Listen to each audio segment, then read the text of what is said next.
started. The weather is not cooperating that well, and I'm sure people want to getting out before it gets too icy. So I think we should commence our meeting. We have a very important presentation tonight. So I want to welcome all of you for coming out tonight and taking the time to listen to this very important presentation on upcoming plans for the Country Club of Woodbridge. I also want to take a moment to recognize Senator Criscos, who is here tonight. Thank you for joining us. This meeting is a follow-up to the two community conversations that we had here. Can you all hear me?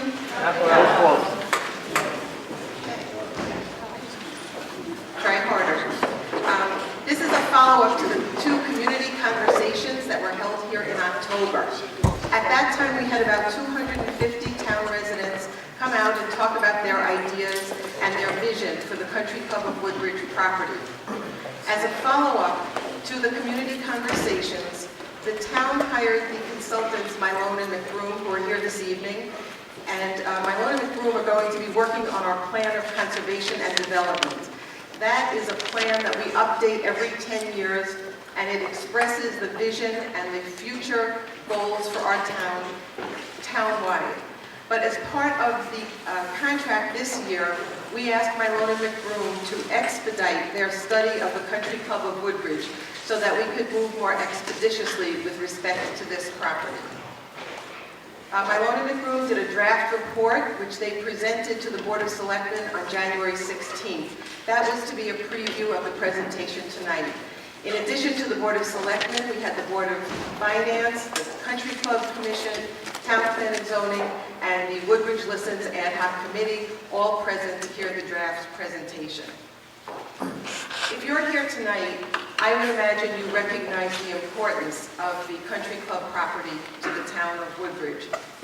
Many of you may recall, but some of you may not, that in 2009, when the property became available, there was a Board of Selectmen meeting attended by approximately 300 residents. And at that time, the residents overwhelmingly supported the idea of purchasing the property. At that same meeting, the Board of Selectmen unanimously authorized Ed Sheehy, our first selectman at the time, to pursue purchasing the property.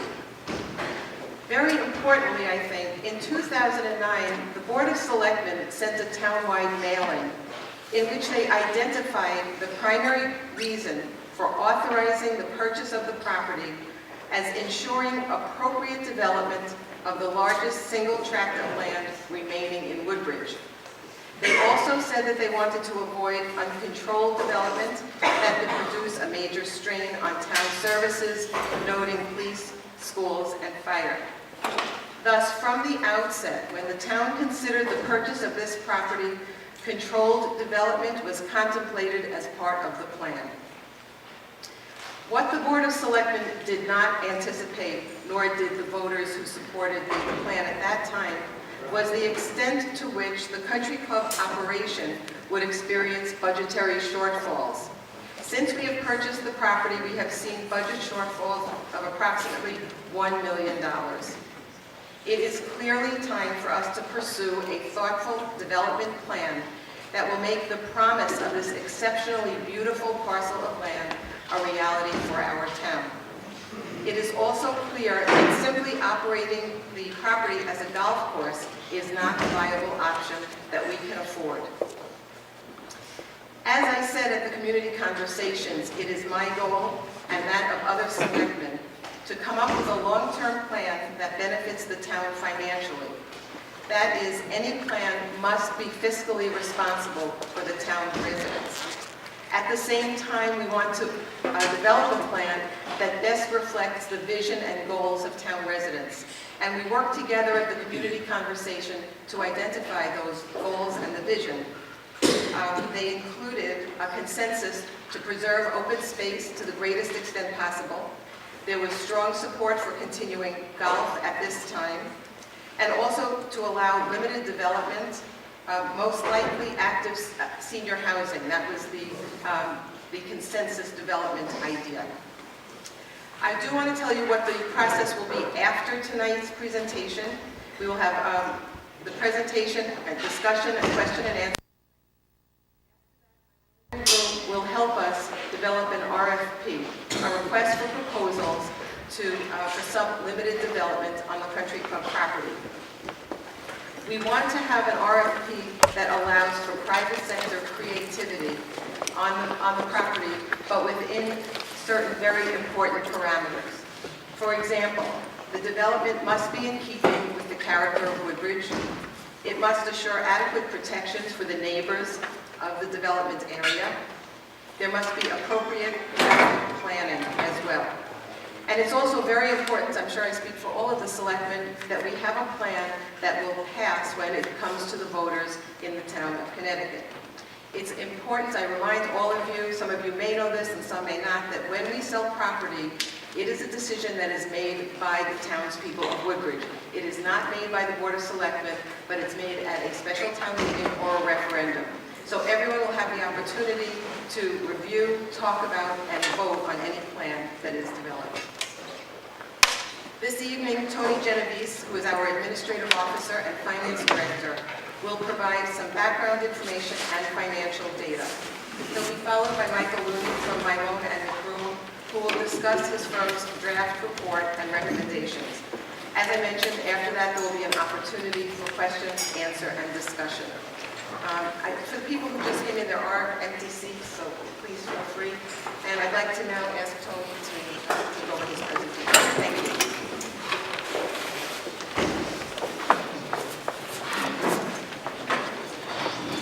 Thank you. Thank you, Ellen. I wanted to just provide some background information for you mostly to show you how we've gotten to this place so far. You'll see the map of Woodbridge. For those of you who see the Country Club there in yellow, that's the Country Club property, which up close encompasses about 155 acres. The town in May of 2009 purchased the property for $35 to $34. I was at the annual town meeting. And that was for $6.9 million, and the borrowing for that was $7 million, which included some closing costs at the time. And so that's current annual debt service is about $480,000 in our budget. As Ellen indicated earlier, the townwide mailer prior to the vote and at the selectmen's meeting, the primary reason at that time for authorizing the purchase was to ensure appropriate development for the largest single tract of land remaining in Woodbridge. And so that was discussed at the time at the selectmen's meeting and in a mailer, and at the actual annual town meeting, there were several options presented for possible uses of long-term options for the property. There was the town leasing the golf course operations to a third party, which the town did under a prior operator. The town operates golf course and hires a third party to run the day-to-day operations. That's the most recent operations that we've had with Billy Casper Golf up until recently. And the town sells all or part of the property for controlled development. These were discussed at the time of the annual town meeting when the vote was held, or some combination of above. So after a successful vote, the town closed on the purchase of the property in August of 2009. So as indicated earlier, MDM Golf began the short-term operation of the club in May of 2009 and through December of 2011. That was contract that ended in December of 2011, in part to some unpaid monies owed the town and some course conditions at that time. The Board of Selectmen then approved a 3-year contract for Billy Casper Golf to manage the Country Club of Woodbridge beginning in March of 2012. In December of 2013, the town renegotiated the terms of that contract with Billy Casper Golf through December of 2016, limiting town liability. There is the ability to get out of that contract if in fact there is a partial sale or some development on the property. That impacts the golf course. Long-term use of the property. In September of 2010, the town did issue an RFP for long-term operation and or purchase of the country club, and we received one response from, at that time, MDM Golf, and that was not, the two parties could not come to terms at that time. So it says October of 2011, the town received a proposal from the Toll Brothers as part of an expression of interest that the town released for development of active senior housing on a 17-acre parcel on the property. The residents turned down in referendum the development proposal. It's 587 to 1190. On October 2nd, 2013, the town conducted the first of two community conversations which discussed the future use of the country club property. There was another second one on October 15th. And in all, approximately 250 people attended those meetings. The ad hoc committee then issued a report to the Board of Selectmen following those community forums, which Ellen spoke about, and I think Mike will get into also later on in our presentation. And the town contracted with Milone MacBroom to assist in amending the town plan of conservation and development, which Ellen spoke about, with a special expedited study on the country club property. There was a draft report presented to the Board of Selectmen, again, what Ellen discussed, Board of Finance, Town Planning and Zoning, Golf Commission, and Ad Hoc Committee in preparation for this forum. Just some financial information.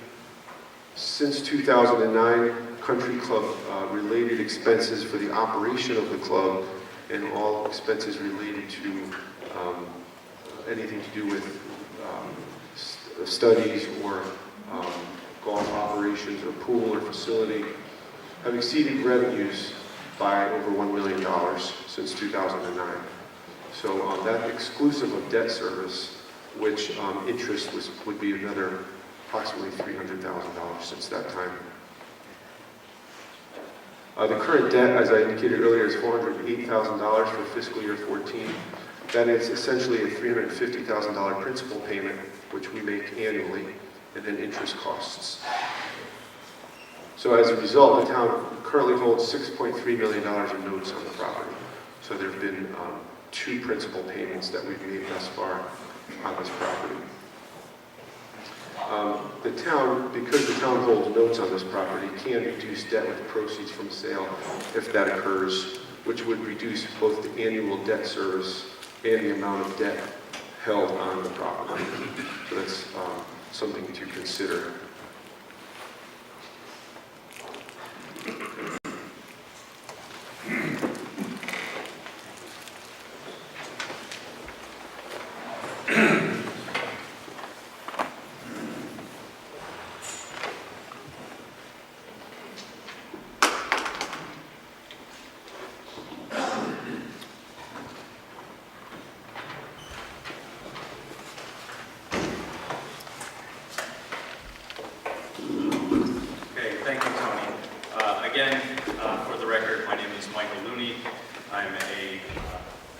Associate and a principal planner with the firm of Milone MacBroom.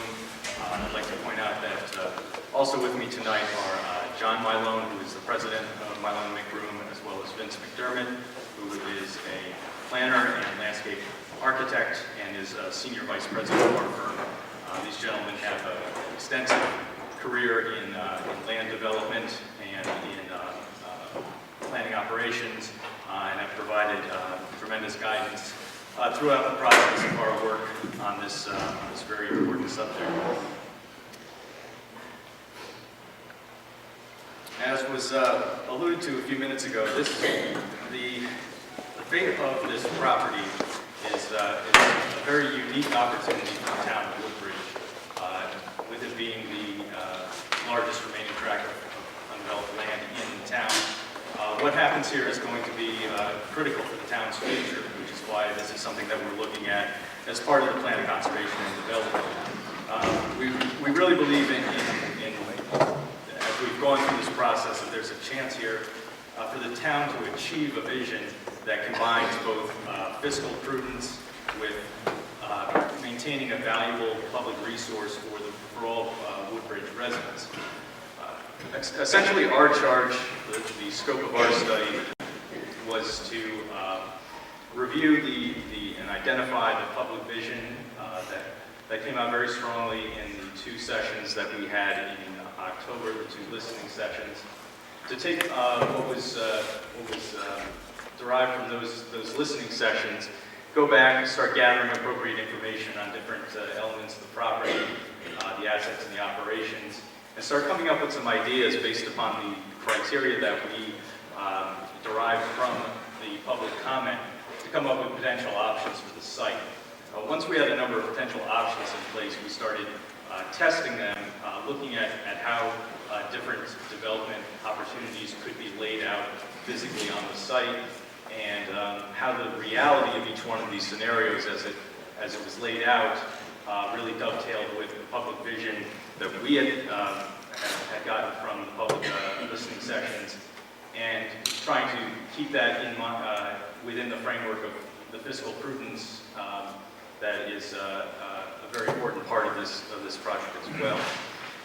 Based upon that work, after going through multiple iterations of our different potential scenarios, we came up with a recommended scenario, a potential option for the town that we feel best meets all of the criteria that was put together based upon the public input that we had received over the course of the project. Just as a brief reminder, some general information about the site. We have about 155 acres spread across the 2 properties that are split by Woodfield Road. The primary portion, of course, being encompassed by the golf course, the existing clubhouse, the pool, the tennis courts, some surface parking, and a whole number of ancillary outbuildings. We also have to consider the cell tower, which takes up about 1/4 of an acre on the property. That would have to play into what would be done with that as part of any development scenario would have to be considered. There's some areas that are undeveloped, heavily vegetated. There's some wetlands and small streams. And we have the pond feature at the southern end of the golf course. So there's a variety of different elements in play here from a physical standpoint and from a development standpoint on the property as a whole. Again, as I mentioned, we had the 2 public listening sessions on the 2nd and 15th of October. Over 250 individuals, residents came out for that. And I was really impressed by the variety of ideas and concepts that were proposed. There was a lot of good thinking, a lot of good ideas that came out that I found very interesting and really helped us in terms of looking at potential options for the property going forward. The ad hoc committee, in their report to the Board of Selectmen, these 6 bullet points that you see here are crucial to the work that we were doing. Can't hear you. Okay.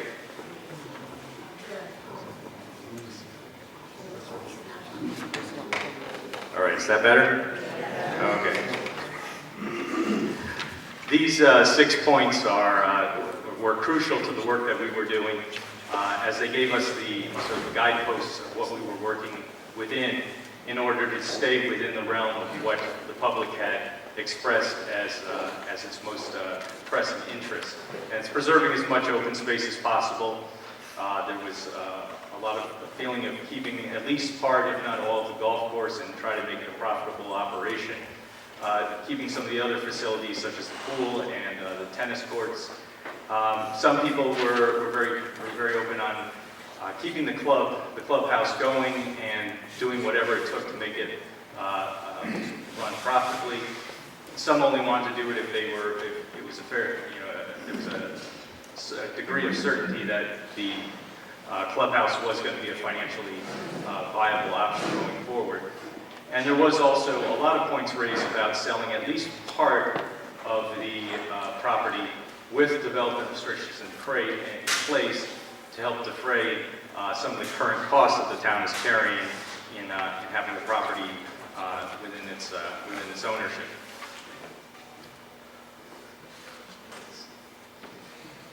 Just go through this quickly. Our analysis process was a multi-step process. We have certified planners, licensed civil engineers, and landscape architects who all came together as a staff and assess the site conditions and the property characteristics.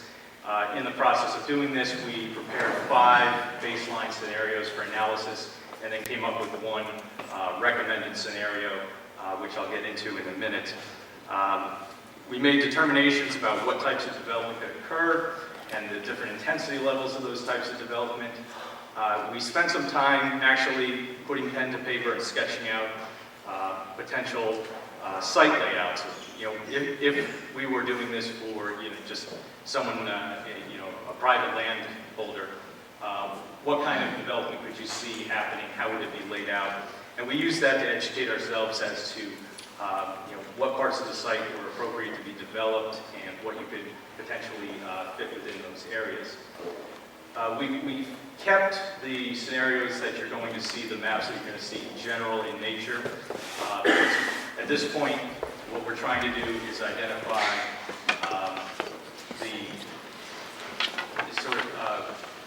the potential development areas and not get into the site specifics of doing detailed site plan analysis and determining exactly how big buildings would be or exactly where they would be located.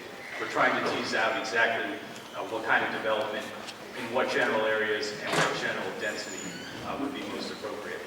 We looked at a number of issues ranging from parking to traffic circulation, the need for providing and retaining open space, protection through buffering of the surrounding properties and the neighborhood adjacent to the site.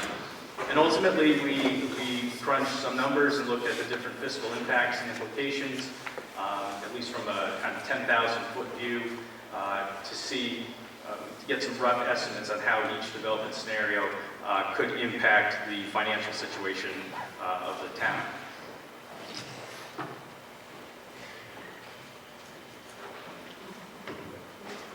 So right now, what we're going to do is just jump right into our recommended scenario, the one that we came up with at the conclusion of our work. Under this scenario, you would have the retention of the golf course as it is now, the clubhouse and areas around Woodfield Road, as you can see, going up along Woodfield Road here on both sides, would be parceled off for active adult housing. It's roughly about 29 acres.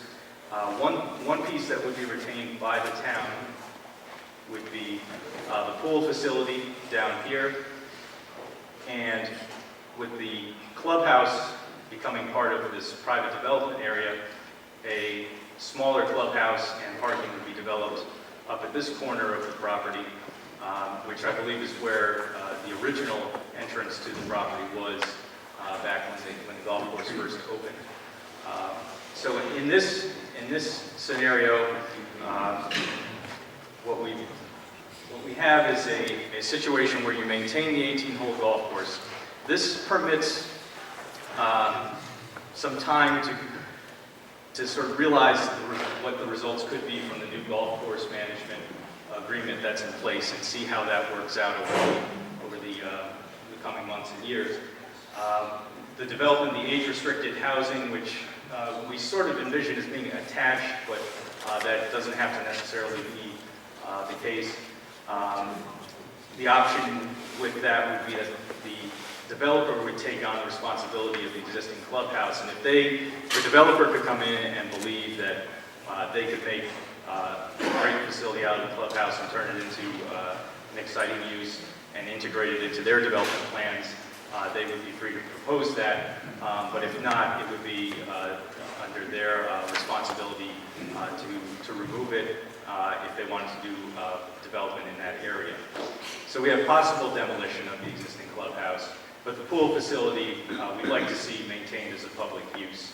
Again, as I mentioned, a smaller clubhouse and surface parking up by Ansonia Road and Johnson Road, and only a minor reconfiguration of the golf course would be necessary in that you would essentially have to put the beginning of the first hole up at a different location than it is now because of the movement of the clubhouse.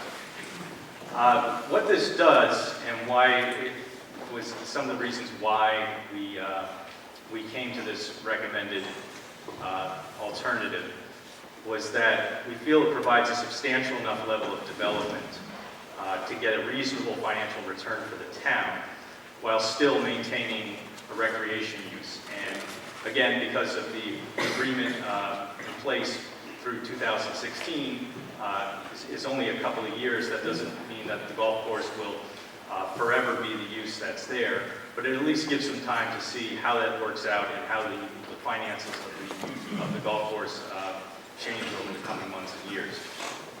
But when developing an RFP based upon an alternative such as this, we agree that it will be critical that the provision of open space within the area that is to be developed be mandated. One of the things about the development area, and I'll go back for a second here, is that about 3.9 acres running generally in this area, including the clubhouse and the tennis courts and the surface parking, has already been developed as impervious surface.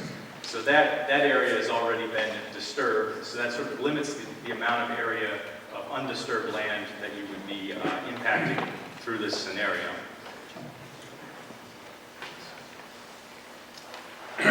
Again, as I mentioned, we looked at 5 other alternatives for a variety of reasons. These did not make it into our recommended scenario, but they all have important points that I think we should touch on, so we'll go through those quickly one by one here. Our first scenario we looked at was what would happen if you simply developed the entire golf course property as detached single-family homes. We used as a basis for our calculations the surrounding residential Residence A zone, which has a minimum lot size of 65,000 square feet, and applied that to these different areas that we've identified as having development potential. We've left in some open space that we feel some of the steeper slopes and some of the buffer areas around the surrounding neighborhood. The existing water feature would be areas that would not be particularly developable. And in looking at this scenario, it gave us the freedom to sort of look at this as a palette for significant new development. And it would also give a reasonable sales return in terms of how much a developer would be willing to pay for the site in the town. But the scale of the subdivision, looking not at a huge number of units, but in the 60 to 70 unit range, and the fact that these homes would be a typical new construction, sort of towards the end of the upper 500s in terms of sale price, we were concerned about what the potential net fiscal impact could be on the town in terms of services, as well as the scale of the subdivision as a whole and how it would fit into the character of the neighborhood.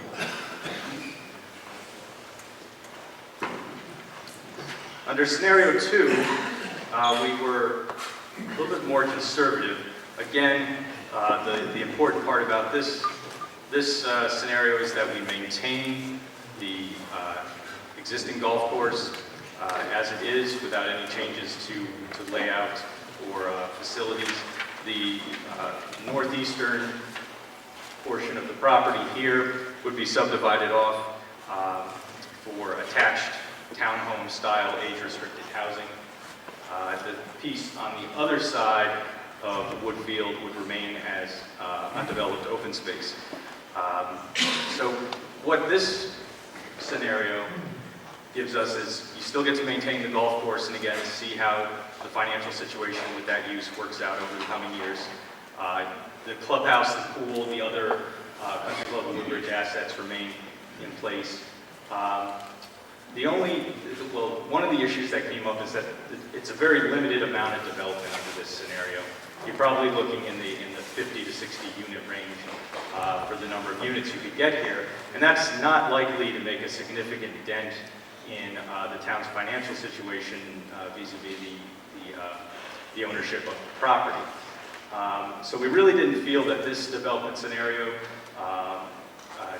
generated the sort of return that the town needed to see on the investment that they had made in this property. Scenario 3 is a bit more aggressive and takes a different tact on the idea of a golf course. What we've done here is in Area A, which basically wraps around here and comes down here. We've reconfigured the 18-hole golf course into a 9-hole golf course with the area identified as B in the middle here as single-family detached housing, generally of an age-restricted or age-targeted nature. So, say, single-family units with 2 bedrooms, not larger homes with 4 or 5 bedrooms. Along the periphery on Woodfield, we would again have active adult attached housing. There would be entrance from Woodfield into this interior residential development. The portion of the site over by the parkway would again remain undisturbed open space, and your clubhouse and parking for the new or the reconfigured 9-hole golf course would again be up here at Johnson, near the intersection of Johnson and Ansonia Roads. This meets the goal of retaining some type of golf course use in a different format that would change some of the dynamics of the site. And you would get a greater financial return in terms of the number of units that you would be generating from this type of development. However, we were concerned that just the intensity and the size of the various residential development components was not necessarily what we had heard in terms of the expressed public vision in the public listening process. So that we felt was a little bit too intense, although it would certainly be doable from a physical development standpoint. Scenario 4 is almost the polar opposite of that. It is essentially keeping the entire property as a town-owned open space. We've identified Area A as a potential area for active recreation, for fields, for some sort of recreational use of the pond that is down there at this point. B, being the larger area, would be more passive open space, walking trails, biking trails, things of that nature. C is the retention of the clubhouse, the pool, the tennis courts, again, all as essentially public recreation amenities. And D, on the other side of Woodfield against the parkway, remaining as undisturbed open space. This, again, sort of met the criteria of trying to maximize the amount of open space that could be maintained, and it's really the scenario that does that to the greatest degree. However, it's not as easy as just taking a golf course and converting it into a park. There's a considerable cost outlay with doing that, especially if you're doing active recreation uses. And if the clubhouse facility was kept, there's going to be costs in upgrading and renovating that facility. Since this would be a town open space asset, there's no real financial return to the town on its investment, and there's going to be some more outlay of funds in order to turn it into a large 150-acre park for the town. So as for those reasons, we decided that this scenario did not really meet the goal of fiscal prudence and trying to get some sort of return on the town's investment that was expressed by folks during the public input process.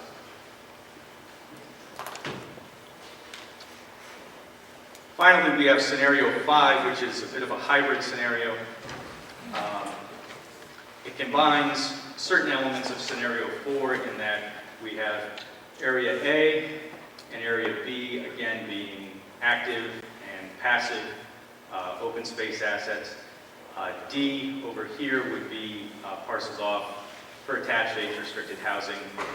C would be more of a mix of housing types, attached townhomes, age-restricted in the front, but then potentially condominium units coming up into the property in this direction that could be targeted for either older empty nesters or for young professionals.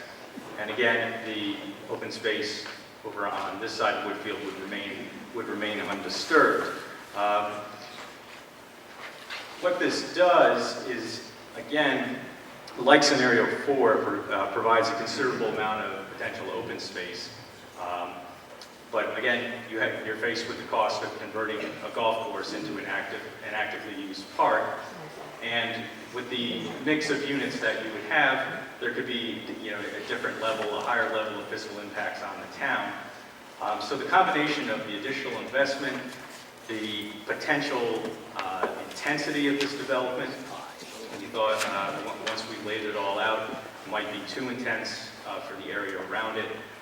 We really came to the conclusion that it wasn't in keeping with the character of what our charge was from the public based on the listening sessions.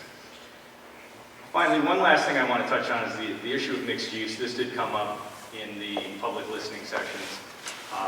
We did look at the idea of integrating some sort of mixed use, whether it be residential with commercial on the ground floor, an office retail mix, some sort of combination.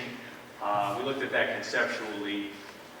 The place we really looked at it was isolated to Woodfield Road rather than Johnson Road or Ansonia Road, with them being so close to other housing units directly across the street from them.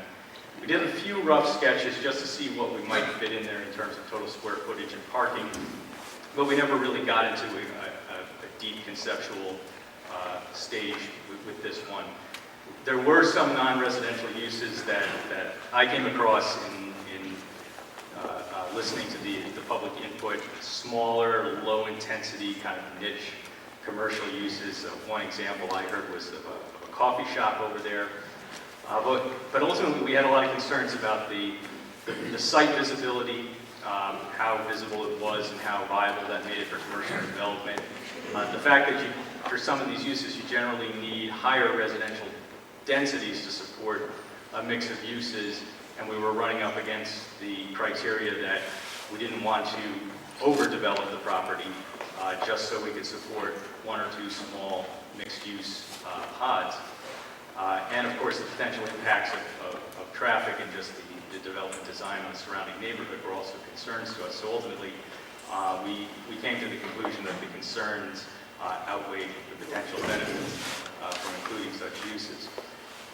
One thing I want to say in closing is that we've done a considerable amount of work in trying to come up with scenarios that envisioned the various elements that were brought out in the public listening session, and playing with them and seeing how they fit, how we thought they could work, what would be the pros and cons of each. We're really here tonight to give you an opportunity to listen to what we've come up with. It's not carved in stone, anything that I've said, but we want to give you the opportunity to say, okay, these guys took a look at this. This is what they've come back with, and see if this is really in keeping with what everyone who participated in the public listening sessions had in mind when they were thinking of future development for the site. So, Madam Selectwoman, if you'd like, we'll just open it up to questions and comments, and we're available to answer anything any questions you have that we can answer. We certainly will. If there are points that we don't know the answers to, we'll certainly take back under advisement and get answers back to everyone.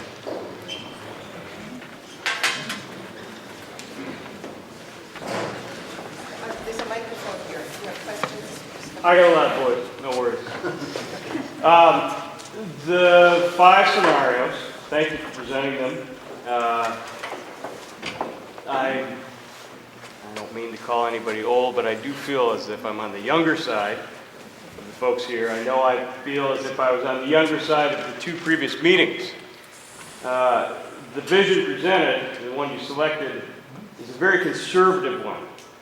And I don't speak for my generation, but it seems a bit too conservative for me.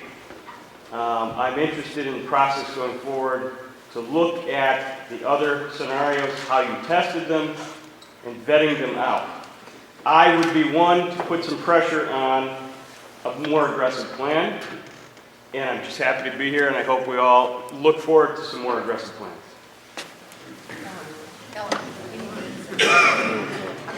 Before you speak, would you please give your name and Oh, address? sure. Maybe My name is Sean Gilshannon. I've got 3 kids and a wife, and we live in Woodbridge. How's that? Hi, I'm Elizabeth Edelglass. I live in Woodbridge. And I have a question. The club itself was going bankrupt, and we have been losing quite a bit of money on 2 different management systems, as I understand it, since we bought the club.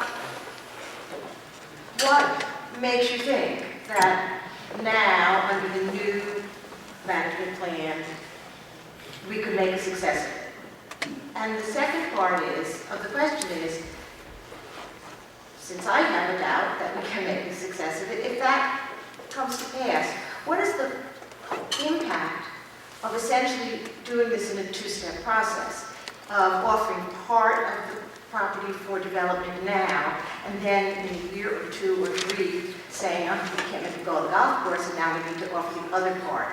Is it going to be harder to do it in 2 parts? Is it going to cost us more money? Will we be able to get the first developer to be interested in more property, or to get another developer to come in where one is already there? You know, what's the impact of what feels to me like a 2-step process?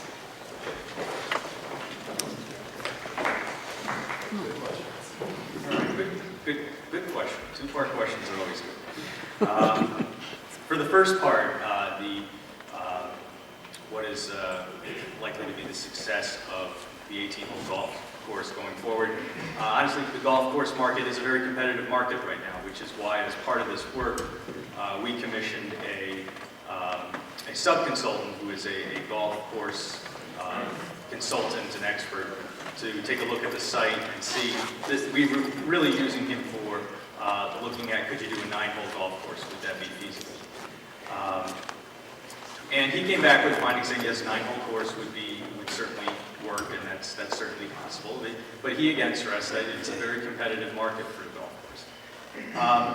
Whether or not the existing 18-hole golf course is going to be a success, I think we have to have a little patience and try this new agreement out, see how it works, and that really rolls into the second part of the question, which is what do we do if we go 2 years and things still aren't looking good?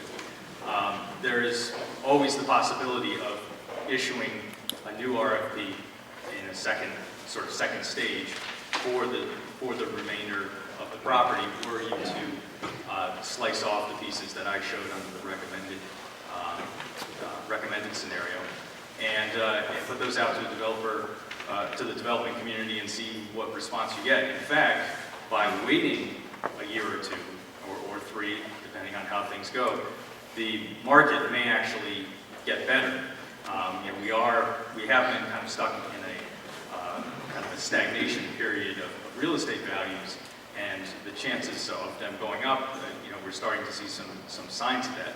So there may be a potential upside to just having a little patience and seeing what happens under the new agreement. The new agreement has really changed the dynamic and limited the town's liability, which is good. I think has been a big improvement. It's hard to recommend sometimes, but sometimes just having a little bit of patience and seeing how, giving some time for this alternative agreement to work out, and see what the results are. That doesn't mean it has to always be a golf course. If things don't look like they're turning around, it's always an issue that can be looked at again. So. May I follow up for 1 second? Sure. I appreciate the second half of your answer very much about the possibility that prices will go up. I didn't really think you answered the first part of the question. Okay. Because if you're going to recommend that this new agreement is something we should stick with and be patient with, why are you recommending that? What makes you think that this agreement will be more financially feasible for the town than the first 2 financial agreements we had, or than the country club itself that could no longer make it go? Why? Well, I think that given the changes that have been made, limiting the town's liability.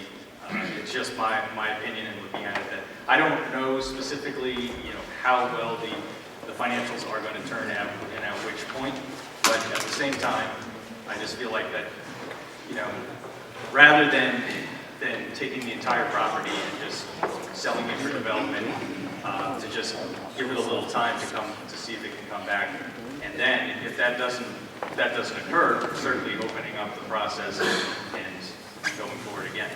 Mike, I'm Vince McDermott, by the way. One of the things that Mike didn't say that I think is important here is one of the criteria that was presented in the forum, or the forums that were held back in October. We heard loud and clear that was to preserve as much open space and keep all apart. So by being in this central position is not a hurtful one. It is a cautious one, to be sure, as this gentleman pointed out, and still leaves open the options for the town to pursue full sale in the event that the deal with Casper doesn't work. When you're only having 23,000 rounds of golf and you need double that in order to make a golf course work, I hope Casper can make that a great course, which it is a great course, having played on it numerous times. But I think you have to think about the issue of being cautious so you're not giving away the candy store too soon. And so what this recommendation is a mix of being conservative, maintaining the candy store in some sort of viable format, with the option that the town can still have to sell it should the arrangement with Casper not turn out to be fruitful. Amy Morella, I live on Ribbon Road, and I have a question actually for our first selectman, Ellen. Ellen, you scoped out a process that from this one evening that the Board of Selectmen are somehow going to go out, pay somebody to do an RFP, go all the way through the RFP process. Excuse me? Closer to the mic. Oh, sorry. I'll do it even more. So my question is for Ellen. This process that she's listed here and also in statements in various publications has been after this one night. You're going to go out and pay somebody to do an RFP. You're going to then go through the process of reviewing bids. And then only when there is a specific proposal are you going to ask the town widely what they think about it. And I'd like to suggest that given that there were over 1,700 votes on the Toll Brother proposals, and that you had only 250 people at the combined meetings of the fall conversations, and at most 200 people here tonight, that you have no actual indication that the town will support any proposal that comes out of this evening's process. And I think that a few questions you've already received shows that people have a lot of questions and some good questions. So my own proposal would be, for the consideration of the Board of Selectmen, that you propose a new process going forward. You develop an electronic survey that goes to not only Milone MacBroom's report, but goes even to the first principles on which they operated, which are these principles you think that reflect the conversation with 250 people in the fall, ad hoc recommendations. You post all of these ideas at the library so that people can look at the scenarios at their leisure. And you make sure that everybody has an opportunity to weigh in as to whether they agree with the first principles, what they think of the recommendations and alternatives, and what other ideas are out there that haven't been proposed. The library can be used in this way to ensure that everybody in town, at least the 1,700 people who voted in 2011, have a say. And I think the library can also be sure that those people who are not used to doing e-surveys have the facilities at the library with our own computer systems and librarians to be able to fill out the forms.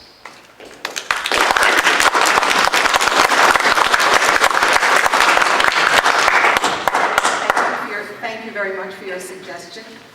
This is not the first meeting. As you noted, we had 2 community conversations. And I will tell you, people in Woodbridge are not shy. I've had many calls, many letters. People are letting us know what they want to do. And I have not heard anything very different from preserve open space to the extent you can. Have some development. As I said, that's been the part of this project from the very beginning. The Board of Selectmen will discuss the results of this meeting tonight and what Milone MacBroom has presented to us. In terms of paying a consultant, this is part of the contract with Milone MacBroom to help us with the RFP. And I will also say that from the beginning, this new Board of Selectmen has made it clear that they want to move very expeditiously to stop the bleeding on this property. And one of the things we want to do is get to a point where we can make some changes quickly. I certainly will take your recommendations under consideration. Thank you.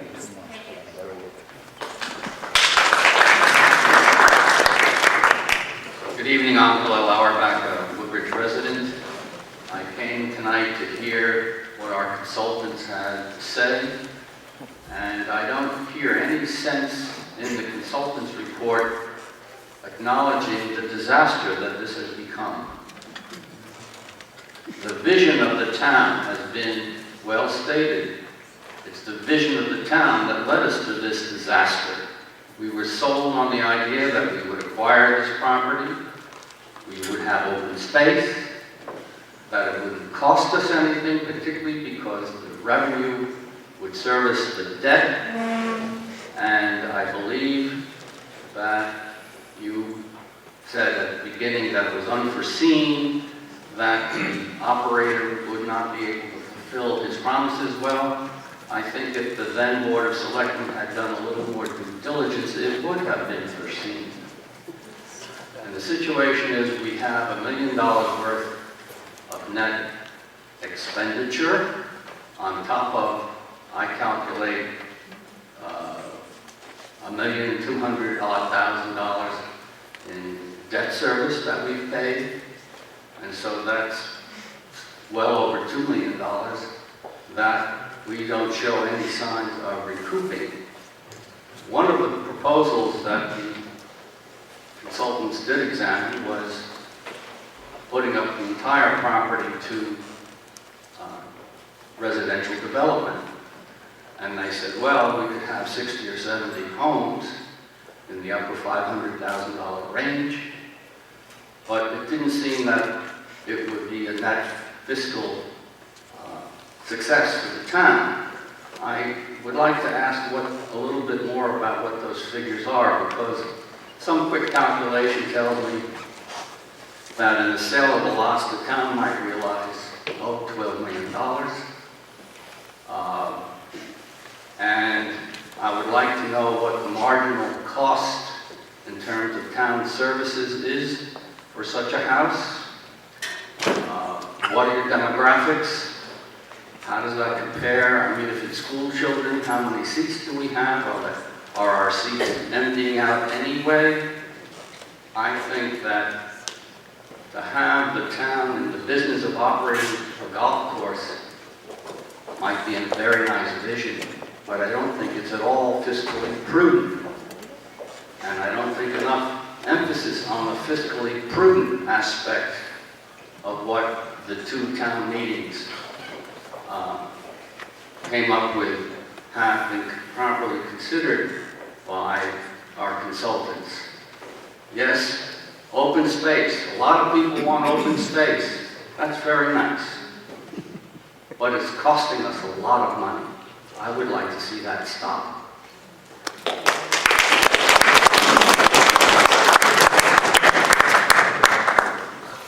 Thank you.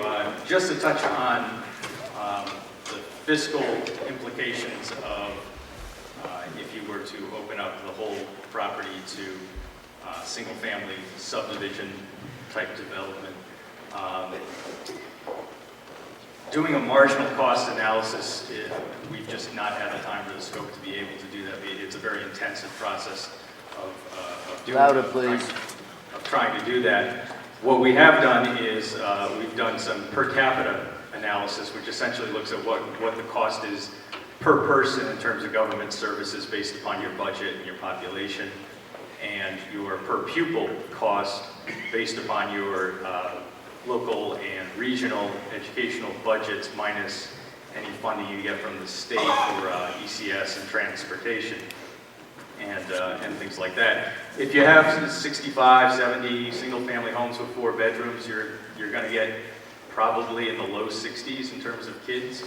And judging by the factors that I've come across in my research of about $16,000 per Amity Elementary school-age student, and roughly $18,000 for middle and high school students. Yeah, your fiscal impact is going to be in the red in terms of developing that many units with that bedroom mix and that number of kids being generated and that number of people being generated. So that's something that we did look at, and again, it was a concern of ours. So. Hello, my name is Eric Davis. I live on Old Racebrook Road. Thanks for doing all this work and putting together this proposal. It seems to me that I would have to agree with my friend over here that it's a little on the conservative side. I'm wondering why we haven't been able to get a little bit more creative with this.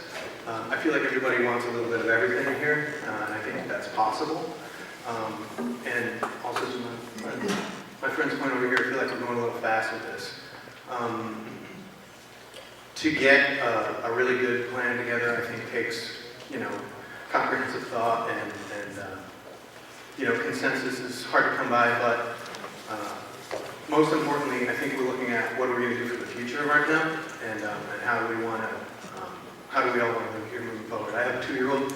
I plan on being here for a while, so I think it's really important that we foster the environment that we came here for, which is greater education.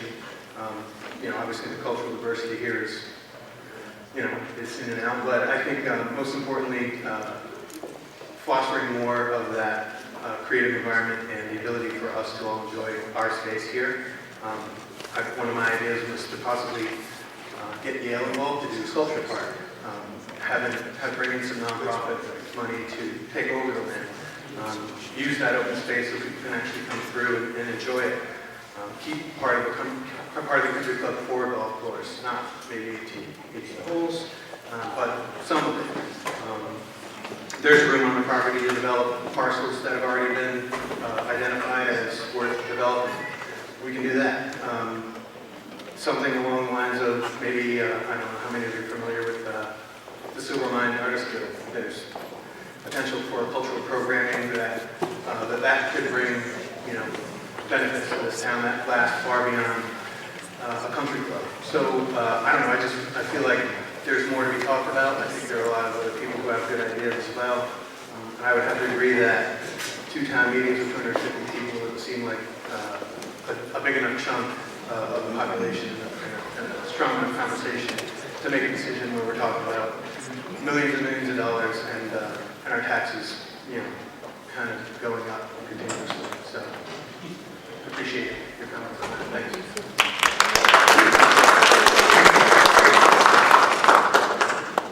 Good evening. I'm Richard Forselius of Racebrook Road, lifelong Woodbridge resident, and I sincerely appreciate the full discussions we had last year and also this evening's discussion and the opportunity to comment here.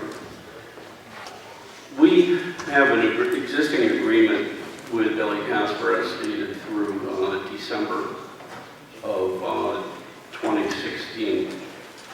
And also, as the previous speaker mentioned, there's a lot of need for discussion here beyond what we're presently doing. We need to be very careful and thoughtful here. Amongst a number of things I do, I teach strategic business planning. And I made this point in the fall that what I believe the first step that is seriously lacking with the present operation is a viable and comprehensive strategic plan for the present use of the property. That plan needs to show a break-even point of 3 years, as any viable business plan that anyone constructs these days needs to show. That shows that we can cover the debt service and even turn toward profitability in a 3-year scenario. We need a detailed financial analysis with a number of scenarios presented, such as most likely, worst case, best case as a part of that, and a comprehensive approach. I believe strongly that we have a number of talented Woodbridge residents that could help with this type of creation. We don't need to bring in an outside firm to do this work for us. If the selectmen were interested in actually assessing what would it take to drive this thing to modest profitability in a 3-year scenario and beyond, to make it viable so that there's no further burden on the taxpayer. Thank you.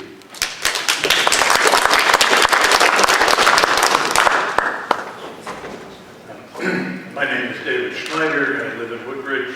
And I just want to ask a few questions based upon your proposal. I mean, I appreciate your comments, which I think are clearly supported by the literature, that fully developing it is going to be a negative tax impact on the town. But I just wondered how you got to some of your numbers that you used for the proposal that you're proposing. And in particular, I think you used a figure of about $1,900 per resident for the tax impact. Did that number come from Woodbridge, or is that a general number, or where did you get that?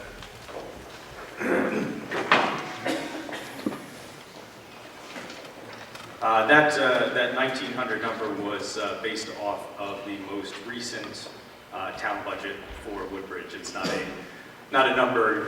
When I do these calculations, I always do them specifically for the town that I'm doing my work in. And when you were looking at that, did you take into account the number of the studies that show when you change, develop a town, the property values of other property goes down? And I didn't see anything that indicated in there that was figured into your calculations. In terms of when there's development, other property values decrease? Yes, in fact, I got some studies here I think given to select people that show that when you develop something, other property, and you show, you're adding so much to the grand list. Well, if you just took, $10,000 off of your property, you're going to decrease the grand list by at least that much. And I just wondered if you'd looked at that at all. No, I did not look at that. And also just sort of other things such as the water quality. I mean, we have a big problem with pesticides and groundwater, and so you can add more development. I mean, and that is a major cost for not only homeowners, but also for the town. Is that something that you've looked at in your study either? Not in terms of what the potential impacts could be in terms of stormwater runoff or anything like that. We haven't gotten into that level of detail. And my last question really is, since it seems to me you're proposing a double development over what was turned down 2-to-1 2 years ago, why do you think it makes sense now when it was turned down 2 years ago? Well, I think, in some of the characteristics of the market have changed a little bit. We've had an improving real estate market, and Woodbridge has been fortunate that it hasn't. There are some towns that have had a large number of age-restricted units built.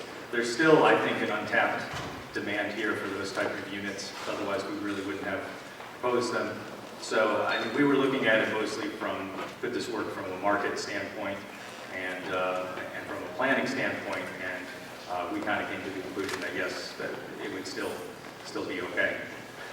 But when it was turned down, why would the town want to flip that much in 2 years?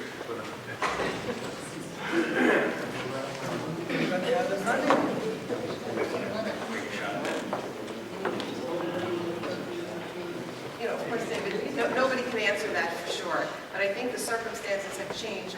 People are much more concerned about the financial situation at the Country Club, and also what I heard, I wasn't so much a part of it at the time, that people felt that there had not been a great deal of discussion about the proposal. In this case, we started with the community conversations. We're having this conversation.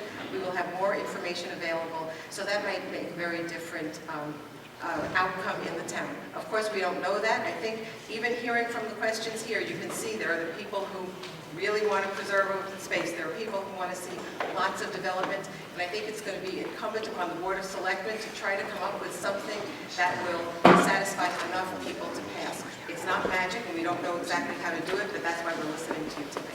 Thanks. Yeah, I mean, it just seems like, we've kind of said something, and that's a good point. Thank you.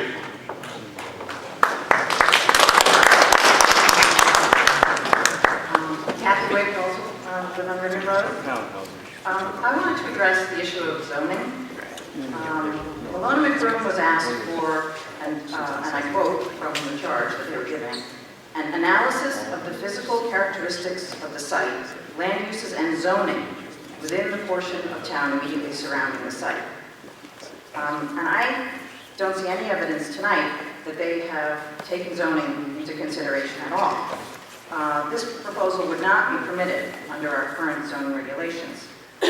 Making a zone change to allow it is not a trivial matter, since zoning rules must govern all properties within a designated zone, and the country club lies within our residential A zone, which covers most of the town. Milone MacBroom's recommendation does not provide what we need, in my view. The proposal seems to have been created in a vacuum, not in the context of the town as a whole. The zoning change that would be required to build condominiums on the country club property could threaten our zoning town-wide. And this was my primary objection to the Toll Brothers proposal 2 years ago. And I believe that many other people had that same objection. On the other hand, I am very much in favor of the town having age-restricted housing. And I believe that there is a strong market for it in Woodbridge. But we do not need to enter the currently crowded market of high-priced, over 55 communities located in suburbia, as can be found nearby in Orange, Milford, Oxford, Prospect, you name it. They're all over the place. What we need is an alternative, something that doesn't already exist in the market for age-restricted housing in our local area, which is a moderately priced option located in an urban, walkable neighborhood that would be affordable to the average Woodbridge homeowner. And I think most of us realize, and my realtor friends here can corroborate, I believe the average price of Woodbridge homes is around $375,000, $395,000, $85,000. To me, this recommended proposal is very backward-looking, based on an outmoded development style called use-based zoning that has been abandoned in favor of a movement in town planning called new urbanism. The principles of new urbanism include creating walkable neighborhoods, keeping neighborhood centers compact and rural land open, promoting a mix of uses of residential, office, and retail space, and repairing the destructive sprawl-producing patterns of separated use-based zoning. This current thinking about the best ways to promote sustainable communities has already been accepted by our town. It's part of our current town plan, it's part of our zoning regulations, and it was actually just recently reaffirmed with the adoption of the Village of Woodbridge Development Concept Plan, which was produced for our Economic Development Commission by Alan Plattis and the Yale Center for Urban Design. We already have a perfect location for age-restricted housing in Woodbridge, and we actually already have an approved project called Woodbridge Village, which is adjacent to shopping, medical facilities, and public transportation. Instead of selling our open space, I would like to see the town make an effort to work with that developer and to get that project built. It would fill a genuine need among our residents. It would support and grow our business base, which in my view is the best way, long-term, to meet the fiscal needs of the town without destroying a neighborhood or changing the rural character of our town.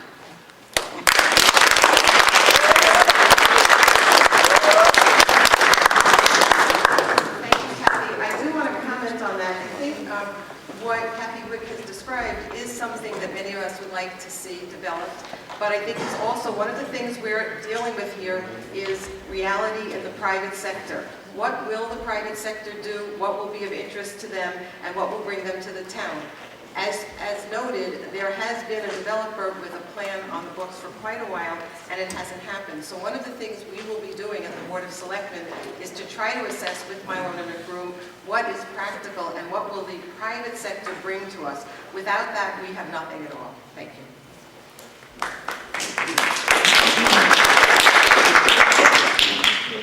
My name is Roger Sherman. I live on Fairview Road, directly across where you're proposing to move the clubhouse.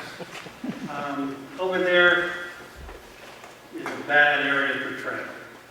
There's flooding in the area, and I don't believe it's suitable and the cost effective to move the clubhouse there. As far as the age-restricted housing, over in Orange, they've been working on that project 5 years. They're not even a third of the way done. I took a ride over there today. It's a mess. it's a total disaster. The new houses that they have built, they have blue tarps over them. The roofs are leaking. You know, I don't believe we have people that will be able to monitor this type of construction. Will the sewer lines take, that much more housing? Are they big enough? Have we done a study on that? Have we done any traffic studies? All we're looking at is dollars. You think we're going to get all these tax dollars. But it's not going to happen right away. 5 years, they got big piles of dirt all over and people driving through potholes. They haven't even finished paving the place. What makes you think this is going to be done any faster? You're going to tear everything up. Be careful what you wish for. Once it's gone, it's gone. And I was also Googled our consultant's name. What associations do you have in Toll Brothers? Okay? I have I Googled this one, Old Mystic Estates in Stonington. Toll Brothers did a project there. They have a complete drainage mess. Okay? You're over there doing design work for them. Toll Brothers did not get what they wanted, so they're suing the town. Be careful what you wish for.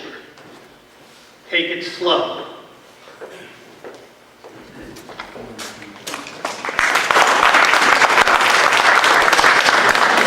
I'll respond to that. It's John Milone, for the record, I'm president of the firm. We do work for Toll Brothers, and one of our clients, one of many clients. The project that you mentioned is one that we did not design. It was designed by another firm. We were brought in to help solve the problems, and we've been working on it for a while. It's difficult, but it was not our design, and we are trying to find a resolution to the problem. They want that as a new subdivision with issues on it. Are there others? I'm sorry, sir? Do you work on other projects for Toll Brothers? Yes, they are one of our clients. Yeah. One of many clients. And there's no conflict of interest here? Well, there's no conflict. We would have probably to recuse ourselves from designing this project for them if they were selected, if they decided to pursue it. We would probably not feel it appropriate to design it. We don't do all of their design work in Connecticut. They use us for some projects and not for others. So I wouldn't see that as a conflict. Unfortunately, probably most of the people who would pursue this project have been our clients or are our clients currently, so it would be not likely that we would stay involved in the implementation stage of this if we went forward. Yeah, but with your opinion, Toll Brothers gets what they want. Well, that's not. Not yet. Not yet. I mean, We'll see in 5 years.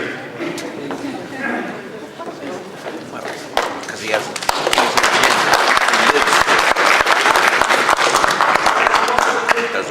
Hi, my name is Ed Weinberg. I'm a fairly new resident. I moved in August. Live at 24 Ranch Road. I guess that one of the things I noticed was that every scenario has a golf course and a swimming pool.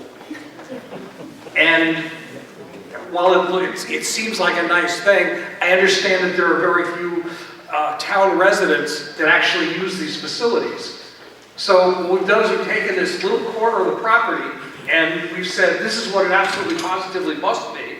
And it seems it's got to be in that corner because you can't pick up the pool and move it.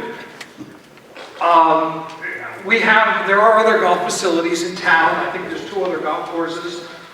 I guess I would have to ask why we're going into competition with them.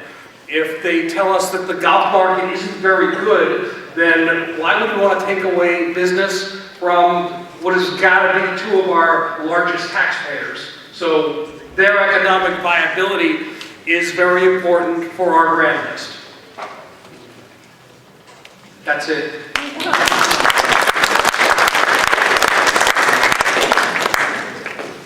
I am Edie Lockyer, and I've lived here for 80 years.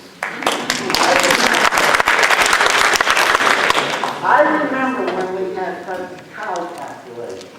The golf course at one time was a farm belonging to the Klingon family. Today, it should not be built up and developed. Oh, you can't hear me, sorry. It should not be built up. I can't see any development in there. That's a mistake. Woodbridge has been developed quite enough, in my opinion. And I wanted to ask a question. You spoke about housing. Those you, I believe, said possibly upper $500,000 per unit. You made that comment. Was it these? Or it doesn't matter? No, ma'am. The $585,000 units would be if you did the single-family, 4-bedroom, typical subdivision type units. So that wouldn't be for 55 and over people? No. Well, that's a big mistake. Right there. I, for one, I don't think could afford any senior housing you are going to put up because it's not going to be within the range that I would sell my house. Y'all live in a senior center, personally. So that's all I have to say.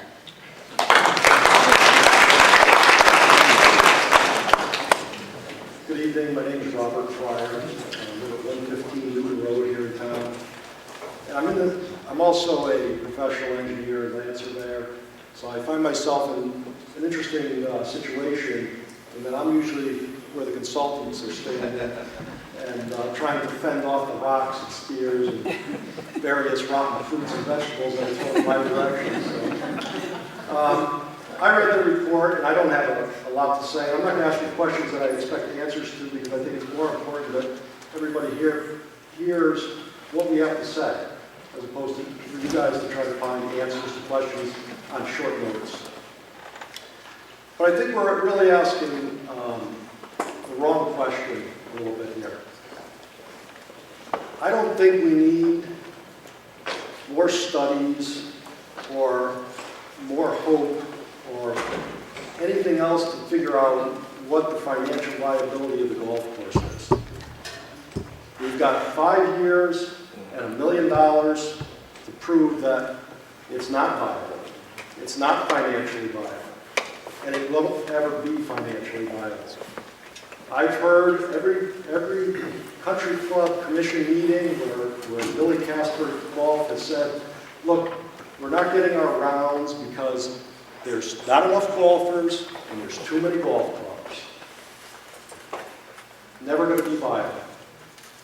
So why isn't the question we should be asking, and the question that should be being asked of residents and taxpayers of the town is, should we be involved in the golf course business? And I believe, and I would suggest that there be a referendum held on that matter asking that specific question. I would guarantee you that in 2009, if the question was asked of the residents, would you like to buy the golf course and then subsidize it in perpetuity so that not only can your friends, neighbors of Woodbridge play golf and you help them pay for it, but people from other towns come and play golf and we help pay for them to play too. So that's my first suggestion.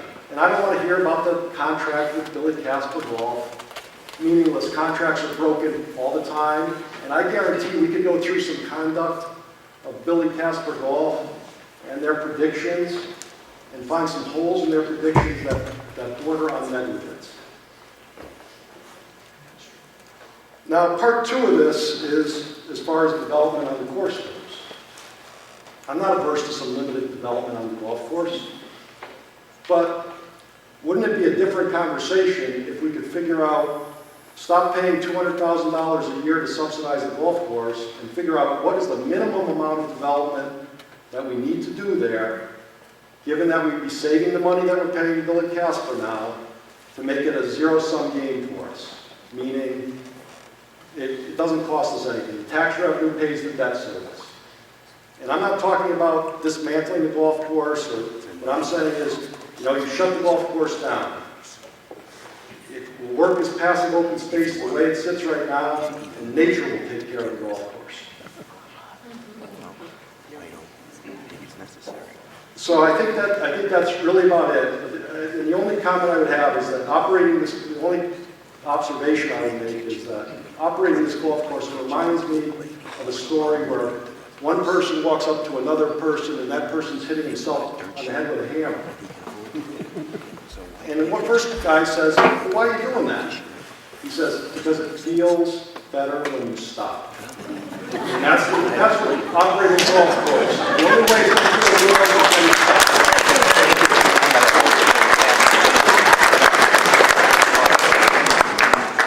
Hi, my name is Michael Broderick, Old Slow Road in Woodbridge. I have a bunch of comments. First, I want to agree with Kathy Wick's comments that this is a total violation of our plan of conservation and development, what is being proposed. One of the things that has kept Woodbridge is our plan of conservation and development and our zoning regulations. Why the town, and especially the Board of Selectmen, would be pushing the proposal that fundamentally changes and spot zones an area, which we try not to do in zoning, because it opens up other areas for possible development. When you do that, developers can sue the town. If we're not, don't have they don't have precedent, and we will be giving them precedent by doing this kind of development. And also the idea is that people move to this town for a couple major reasons. I was on the Planning and Zoning Commission and helped write the current plan of conservation and development. And what we found, and we had also large groups of people at that time that gave their input, and why people like Woodbridge really are for two or maybe three major reasons why they moved here. Privacy and having open space and houses that are separated, except for, of course, our business part of town, the Woodbridge Village District. And also, they like the school system. So those are probably our two big reasons that people move here. We already have, as Kathy Wick stated, a very lovely zone that was thoughtfully planned for age-restricted housing along Bradley Road on both sides. The reason it wasn't built, it's not that it's a problem. We went into the worst recession that the country has seen since the Great Depression. And it's not surprising the developer held back. But that doesn't mean that the town could not encourage the development there, which, as Kathy said, makes sense because it's close to bus lines, it's close to our shops, which are developing down there. You can see the development down in our commercial district has been going on substantially and nicely and in the right direction, and things are getting revitalized down there. That kind of development down there is what we should be absolutely wanting for the town, not putting it in a residential A zone. And I understand all of the economic interests, and I know the board does too. You guys are bright people. But why can't we come up with a proposal that keeps open space, which is what I think most people want most of this to be, whether it's country club, whether that needs to go and we just have more passive open space, and partially develop it in the same kind of zoning that's already there, which won't affect people's property values, as the one gentleman was saying. There's already single-family homes all around it on every side, Ansonia Road, Johnson Road, Woodfield Road, etc., Rimmon Road. Why do we want to change that? Why can't the town come up with an intermediate solution that would build some single-family homes and preserve most of it as open space, whether it means tearing down and getting rid of the golf course? I don't think most people maybe would even have a problem with that because we already have those facilities in town. Maybe the gentleman who stated previously we shouldn't be, subsidizing the dinosaur is absolutely right. That is going to go anyways. It's not going to be viable in the future. Less and less people are interested in that. So that's really what I want to get across to the Board of Selectmen, and maybe we need to think a little bit outside the box and not think about a firm that does just developments, but think what is best for the town. Thank you.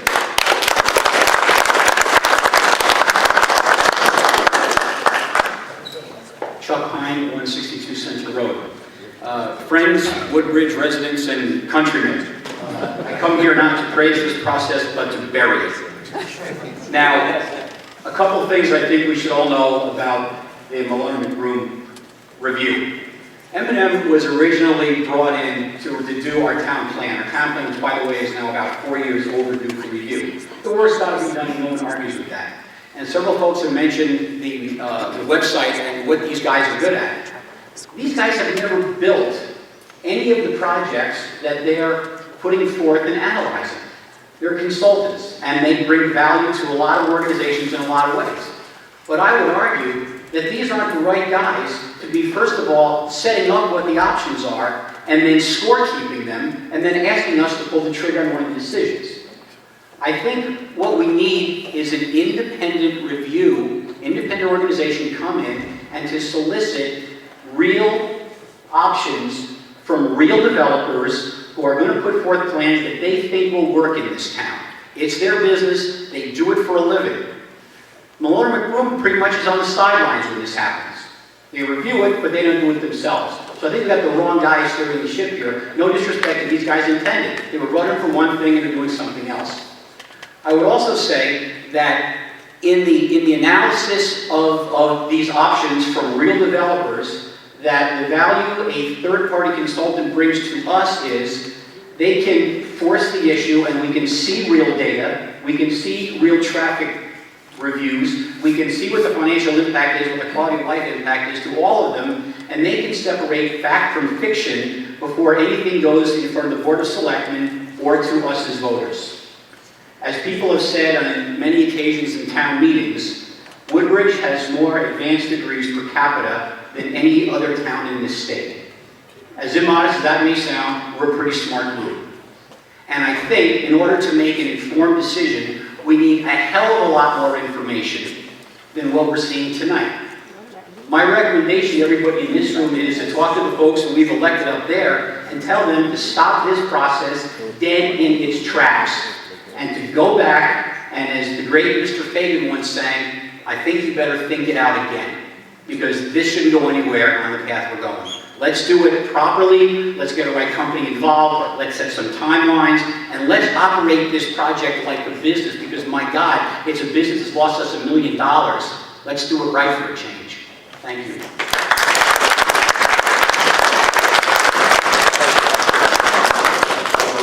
I'm a Woodbridge resident.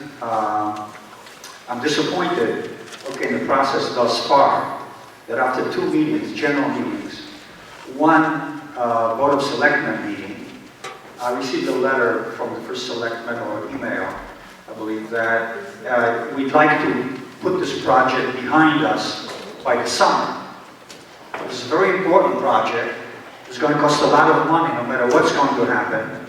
We cannot do this over again. And putting into a kind of a pressure of 2 or 3 months, so we need to make a decision on this and move forward, without any further investigation, is absolutely insane. We've already done this once with purchase of this club. It cost us a significant amount of money. If it was an investment, it certainly was a lousy one, And we all will agree with that. Now, my impression was, so I'm not going to make any suggestions, but thus far, we've been asked to look at door number 1, number 2, number 3, 4, 5, and choose, without any further doubt. Not what the door 1 is going to entail and potentially cost. What may be advantages and disadvantages, economically to us as a community in terms of our way of life and investment returns. So there's 0 option, because after this meeting we will be no way prepared in any way to make any kind of decision. And I, for one, don't want to leave this totally in the hands of Board of Selectmen. My other disappointment is in this. I was under the impression that we got together, or came together, to examine what were the challenges of the existing system, with the existing country club, with whatever's going on, okay, on the premises right now. I don't know, I've mentioned this in the subcommittee groups, okay, but I don't know how many people stopped in at the club and visually inspected the premises. Because I spoke with the folks on the ground there, and tweaking around the parameters with their contracts is not going to fix the problem. When a business has a problem, they bring in someone to analyze it and put forth someone is going to put forth solutions. Now, there are other country clubs that are doing reasonably well or very well.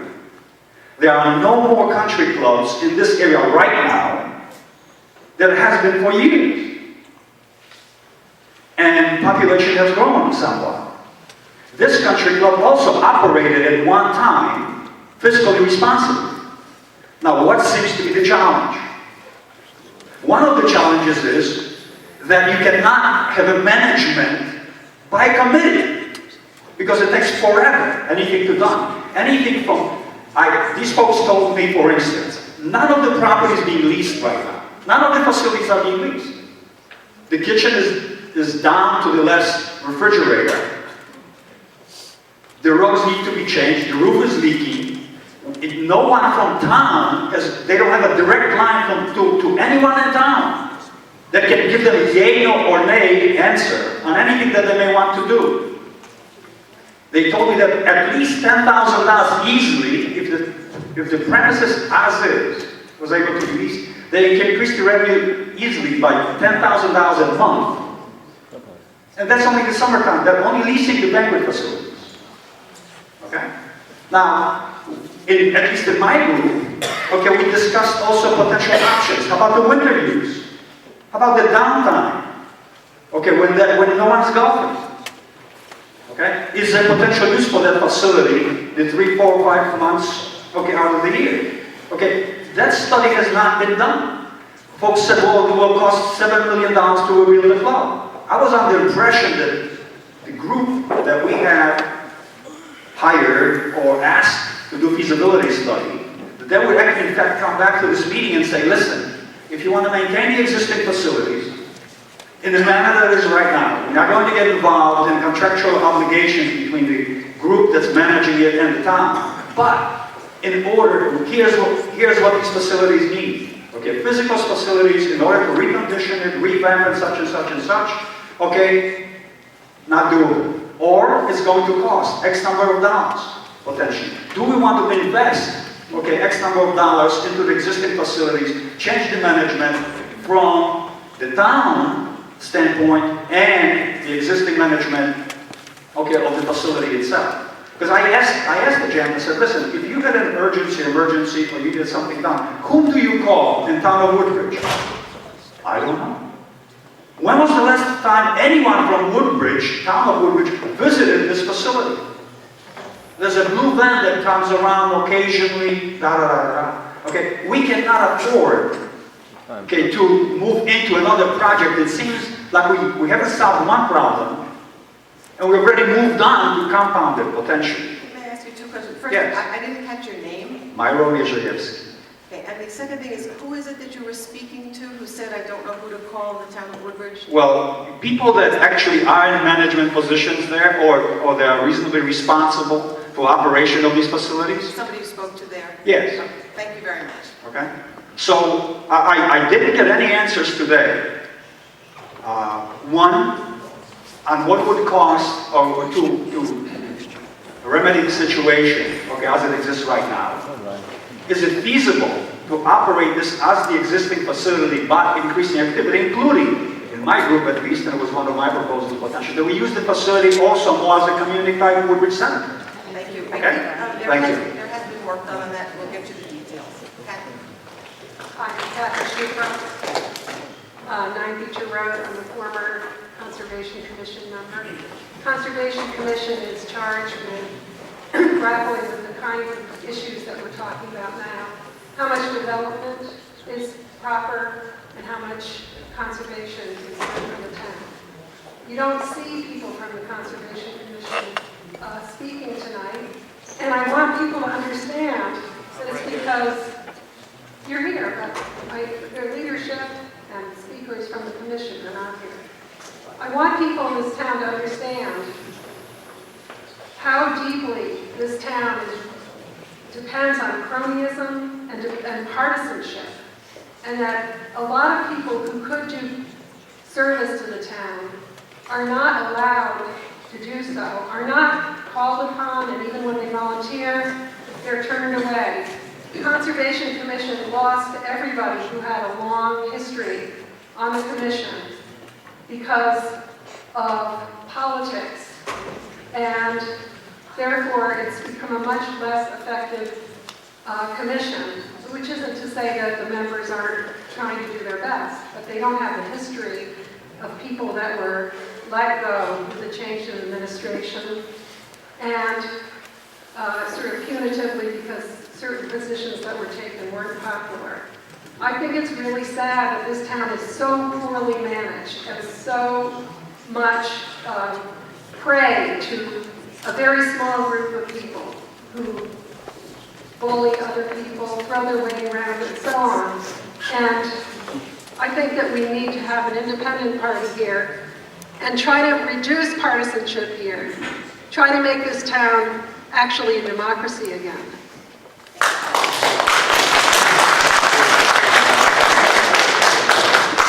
Hi, I'm Chris Wright. I live on Ansonia Road.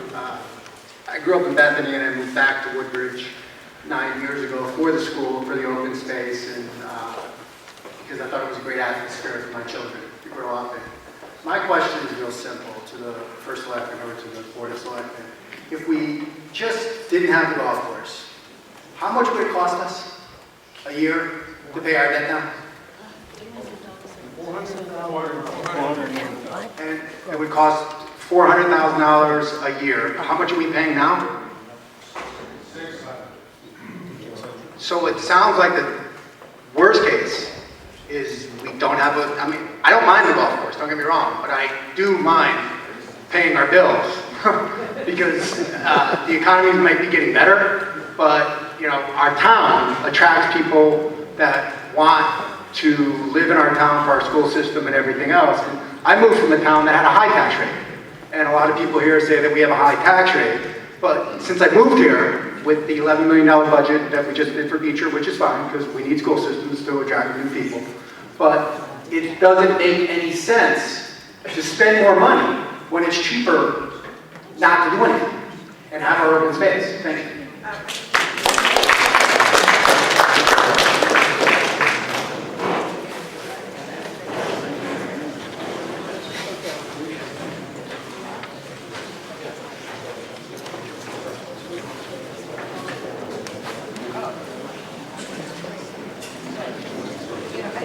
Just to the last speaker, we looked at the costs of just maintaining the property or even letting it go.